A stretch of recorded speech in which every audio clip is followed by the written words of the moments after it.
coisas o Senhor quer fazer ainda nesta noite. Não se preocupe, o Senhor ele é sábio e Ele ensina seus servos a ser sábio. Vou falar daquilo que Deus colocar no meu coração. Eu creio que Deus já falou grandemente nesta noite. Até porque a palavra que eu vou ler também já foi lida nesta noite. Mas eu creio que Deus ainda tem a falar. Amém? Eu quero ler em Marcos capítulo 5. A epígrafe do capítulo diz assim, a partir do versículo 21. Capítulo 5, versículo 21. A filha de Jairo, a cura de uma mulher. Eu vou ler para não perder tempo. E passando Jesus outra vez num barco para o outro lado, ajuntou-se a ele uma grande multidão, e ele estava junto do mar. E eis que chegou a um dos principais da sinagoga, por nome Jairo, e vendo-o, prostrou-se aos seus pés. Rogo-lhe muito, dizendo: minha filha está moribunda. Rogo-te que venhas e lhe impõe as mãos para que saia viva. E foi com ele, seguindo uma grande multidão apertava, e certa mulher que havia 12 anos tinha um fluxo de sangue, e que havia padecido muito com muitos médicos, e despedido tudo quanto tinha, nada lhe aproveitando isso, antes indo a pior. Ouvindo falar de Jesus, veio por detrás, entre a multidão, e tocou as suas vestes, porque dizia: se tão somente tocar nas suas vestes, sararei.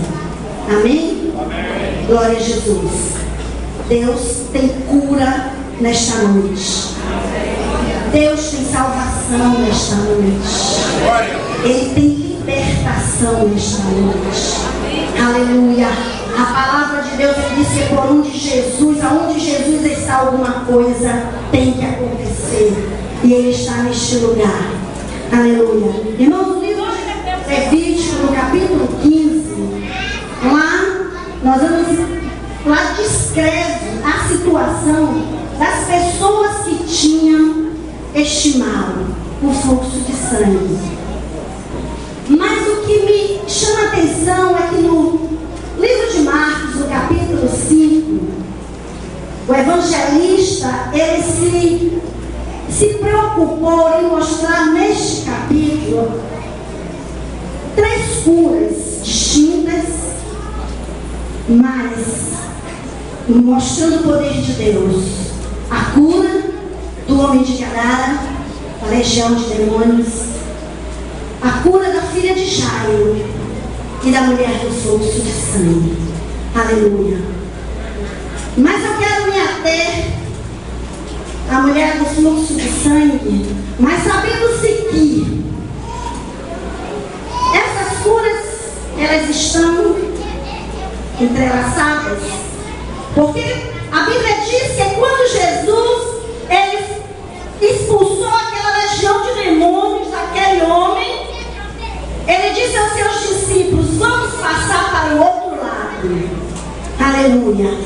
E ali Jesus seguindo para o outro lado com seus discípulos e a multidão, porque aonde Jesus está, a multidão o acompanhava. Aonde Jesus estava, aquelas pessoas queriam ficar próximo de Jesus, porque aonde Jesus está, há ensinamento da palavra. Aonde Jesus está, a cura, a libertação de almas. Aleluia, aleluia, milagres, aleluia. Onde Jesus está, isso acontece. Aleluia. E aquela mulher, aleluia, aquela mulher do fluxo de sangue, ela vivia numa situação a qual vivia numa cidade chamada, a Bíblia não revela, mas os historiadores dizem, a imundícia. Imunda, por quê? Era considerada mulher imunda, porque qualquer coisa que aquela mulher tocasse seria imundo. Aleluia. E se alguém se aproximasse dela, ficaria imundo até a tarde, assim diz a palavra do Senhor. E ela vivia naquele lugar. Mas o que eu quero dizer é que ali naquele lugar entravam as mulheres ali, mulheres que passavam 3 dias, mulheres que passavam 10 dias, a depender do seu tempo naquele lugar. E aquela